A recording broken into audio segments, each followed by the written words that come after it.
Assalamualaikum warahmatullahi wabarakatuh. Pemirsa subscriber YouTube Mang Cecep Gorobacep anu satiasa tuhu manco di mana wae ayana. Dina dangat ayana urang neraskeun hanca carpon tina majalah Mangle tahun 1863 nomor 74. Carpon anu beuris kapidangkeun dina dangat ayeuna ieu teh pamirsa tina kolom Puriding Puringkak.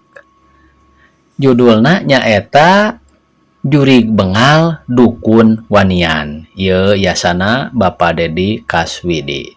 Sumangga supados teu nyangkolong ting kana waktos. Wilujeng ngadangukeun.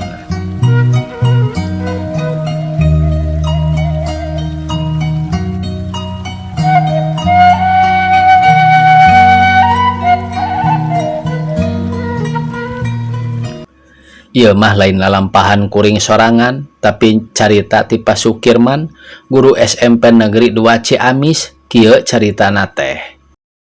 Kuring jeung babaturan maratuh teh di asrama, mopoek bae. Diukur ku zaman ayeuna mah, kawantu can aya listrik. Ari deket asrama teh aya imah tukang kahar. Teuing ku rajin nambanganana. Kawas nu rek paeh isuk bae. Dati subuh nepi ka peuting teh ukur diselang balik sakedeung, reureuh jeung ngaganti kuda, karunya ku pamajikanana we, uyuhan teu nyelewer. Kacaritakeun waktu Pak Kanci babaturan geus rea anu balik, ari kuring mah sabatur-batur anu can hayang mulang, caricing keneh di asrama. Heuleut sawatara poe ti mimiti Pak Kanci teh aya babaturan leungit. Nyebut leungit soteh pedah tara-tara ti sasarina luas leos teu puguh. Jeung deui pakaianana mah lengkap keneh di kamarna. Sanggeus sapoe peuting canjol keneh bae, kapaksa kuring lapor ka polisi jeung ngabejaan ka kolotna. Tetela kalemburna ge eueuh datang. Beuki teg bae yen manehna leungit, melang jeung watir sieun kumaha onam. Tapi atuh nyusul-nyusul ka mana da dikotek-tak di sakurilingeun asrama mah weleh teu kapanggih. Kacaturkeun dina hiji peuting kuring keur ngalong dina babancik asrama teu kanyahoan ti manajolna. Babaturan nu leungit teh ujug-ujug geus aya bae di harudum sarung handapeun tangkal di juru buruan asrama. Ku kuring geuwat disampeurkeun. Tapi ditanya teh teu daek nembalan. Teu lila roh babaturan daratang. Pada nanya jeung pada ngaeh-ngaeh oge, ngabige teu ngomong sakemek-kemek acan. Antukna kuring jeung babaturan samiuk rek newak babarengan. Nah atuh ari brag dirungkup ku sararea, ari les teh manehna ngiles. Luka ka mana lewasna? Ri, bulu punduk muringkak. Teu rea carita kawas nu badami, dedeg-deg lalumpat asup ka asrama. Sapoting eta mah meh cacap teu daek sare, watir ku babaturan pacampur jeung keung deui. Isukna dicaritakeun ka urang dinya. Yakin ayeuna mah cek maranehanana babaturan teh disumputkeun ku nu lembut. Sorena sakur anu sawawa mah di kampung eta kalaluar marawa obor, nyiru, cecempe, boboko, aseupan, ayakan, tetenong jeung rea-rea deui barang anyaman tina awi. Bring ti asrama arindit bari narakolan sabawana. Teu wudu musik teh meni bruk-brak. Malum anyaman awi moal harus cara kaleng. Kuring jeung babaturan mah teu milu lantaran teu nyaho prak-prakanana jeung terus terangna mah teu pati percaya kana hasilna. Najan kitu ari ngarap-ngarap mah aya susuguanan babaturan nya bisa kapanggih ku jalan kitu. Keur jongjon ngalalamun da teu wani ari nyaritakeun babaturan ti peuting mah. Ujug-ujug pas wae damar nu keur diriung teh pareum. Atuh pahibut ngahurungkeun kerekan. Aneh ari berai kerekan hurung, cempor teh geus eueuh dina tempatna. Dihantem di kotek tak oge teu kapanggih. Ding kalaluar da poek pisan di jero mah. Jeung keung deui. Si horeng cempor teh geus aya di luar. Duka saha nu mindahkeunana mah. Ngan tetela kalah nambahan ka keung, tungtungna ngariung dina babancik. Berita nu ngomong saurang-urang acan. Dasar keur musimna kitu. Nah atuh kernahan ka keung jeung hayang gerajol anu nareangan teh. Ujug-ujug kadenge aya nu ceurik ngabaeungingik, semunuk kanyanyerian.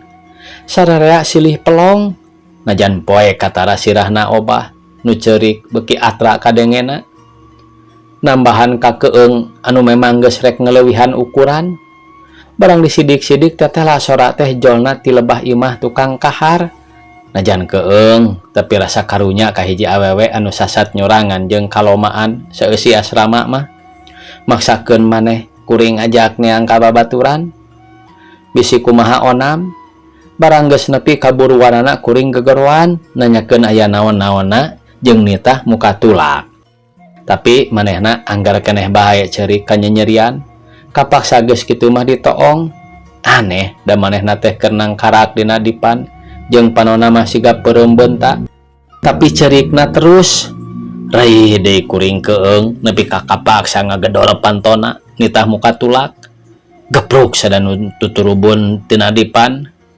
teteh lah sora nu lempang ka lebah panto kuring ati-ati bisi aya nanaon nah atuh ari bray panto ari gabrug kuring dirontok tah aku pamajikan kusir teh hadena geus taki-taki pada nyingcat saeutik karawak pepeteuyanana dicerek gede tenagana teh meh kawalahan kuring ge sanggeus direjeng mah disurungkeun deui ka jero lantaran abrug-abrugan bae kapaksa setengah direngkas disina ngadang deui blak manehna nangkarak bengkang hiung deui ceurik cara tadi anehna teh panonna mah peureum bae cara nu sare geus kitu mah kuring jeung babaturan bororaah bisa ngomong ukur pahulang-hulang bari neuteup nu keur ceurik kabeneran kadenge anu neangan babaturan brak-brik-brak ngadeukeutan tempat eta geuwat digerowan rob nyalampeurkeun ka dinya tapi nu ceurik teh terus bae bangun nyeri pisan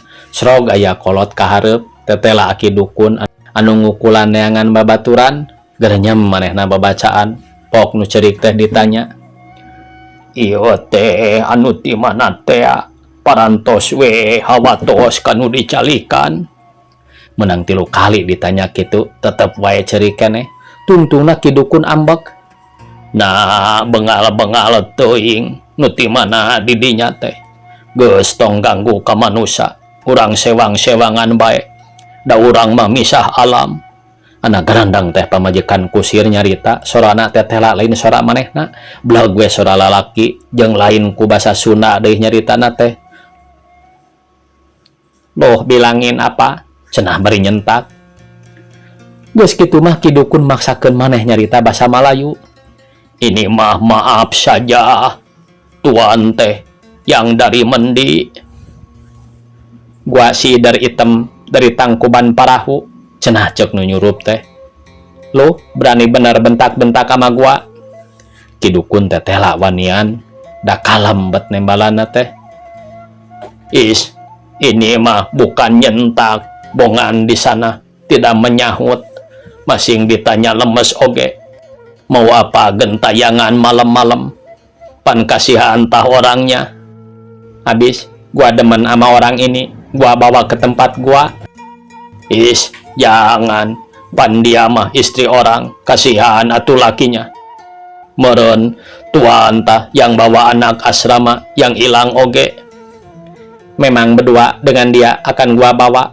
lu mau apa iya kalau mau bawa jangan bawa orang gentenan dengan yang lain di sana jangan sembarangan ambil hayang seuri campur jeung rewas di dinya mah pendekna si idar item kekeh ki dukun maksa tungtungna duanana pasea patorong-torong tepati rameso teh bane ki dukun basa Malayuna dirarampa najan kitu teteh lawanianana geus biasa sigana manehna mah yang hareupan anu kararitu antukna si idar item nitah milih salah sahiji nah rek pamajikan kusir atawa rek babaturan kuring anu dipenta deui tapi ki dukun tetep pamadaganana dapokna teh tidak bisa duanya juga inco aing dua-duanya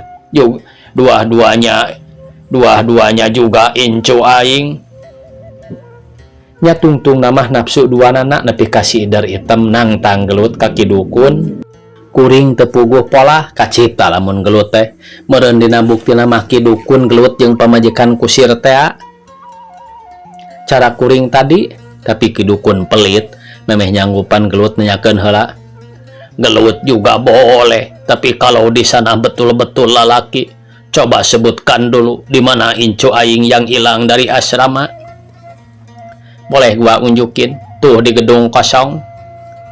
Palincang pangbantu dukun, sabot ki dukun ngabengkeutkeun paseana. Maranehanana mah gewat arindit ka gedong kosong. Ki dukun terus babacaan, malah rada ditarikeun ayeuna mah. Si Idar item kawas nama kasima dan mimitina seuri. Tuluy nyarekan lak-lak dasar kaki dukun. Saterus nama nyarita teu pararuguh. Sanggeus 5 menit kira-kirana nu ngocoblak teh eureun. Nya pamajikan kusir bentak, terus nginghak cerik. Cerik nyaan ayeuna mah cerik awewe biasa.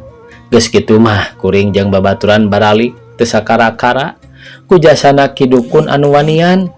Jurig bengal teh ngelehan, pamajikan kusir salamet, babaturan kuring kapanggih deui, gura-giru dianterkeun ka kolotna bisi baluas.